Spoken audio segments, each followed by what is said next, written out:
ഞാൻ ജീവിച്ചിരിക്കുമ്പോ ചിറ്റാരിക്കര മണ്ഡലത്തിൽ പുതിയൊരു സ്ഥാനാർത്ഥിയെ കുറിച്ച് ചിന്തിക്കേണ്ട കാര്യമില്ല, അത് നടക്കില്ല.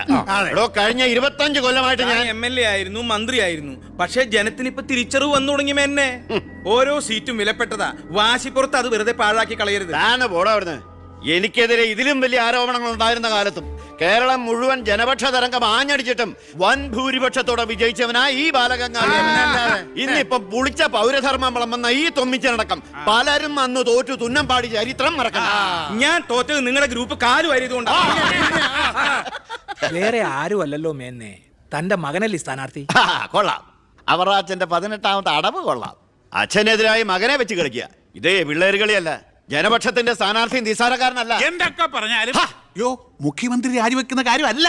പിന്നെ ചിറ്റാരിക്കര മേനോൻ സാറിന് തന്നെ വേണം. അതൊഴികെ മറ്റെല്ലാ സ്ഥാനാർത്ഥികളെയും നമുക്ക് അംഗീകരിക്കാം. പക്ഷേ മേനോൻ സാറിനെ മാറ്റി നിർത്തിക്കൊണ്ടുള്ള ഒരു ഒത്തുതീർപ്പിനും ഞങ്ങൾ ആരും തയ്യാറില്ല. അതെ, മേനോനെ സ്ഥാനാർത്ഥിയാക്കിക്കൊണ്ടുള്ള ഒരു ഒത്തുതീർപ്പിന് ഞങ്ങൾ നേരല്ല. പാർട്ടി പുലർത്തി പോകാൻ നിന്നവരവര് തെരഞ്ഞെടുപ്പ് പെട്ടെന്ന് വന്നപ്പോ ഇവിടെ തന്നെ കൂടി. ഈ മുന്നണി വിട്ടു എന്നാൽ പൂ വിട്ട് സ്വീകരിക്കും ജനപക്ഷ മുന്നണി. എന്റെ ഗ്രൂപ്പിന് KDF-ൽ കിട്ടുന്നതിനേക്കാൾ കൂടുതൽ സീറ്റ് കിട്ടുകയും ചെയ്യും. ദിവാകര, ഇനി ഇവിടെ നിൽക്കണ്ട, വാടോ പോകാം. അയ്യേ, നിങ്ങൾ ഇവിടെ ഇരിക്കി.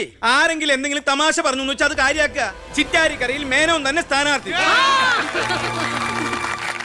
അപ്പം നമ്മൾ ഗ്രൂപ്പെല്ലാം മറന്ന് തെരഞ്ഞെടുപ്പിനെ ഒറ്റക്കെട്ടായി നേരിടുന്നു. ഇനി എല്ലാവരും ഒന്ന് കൈയടിച്ച് പാസ്സാക്കി.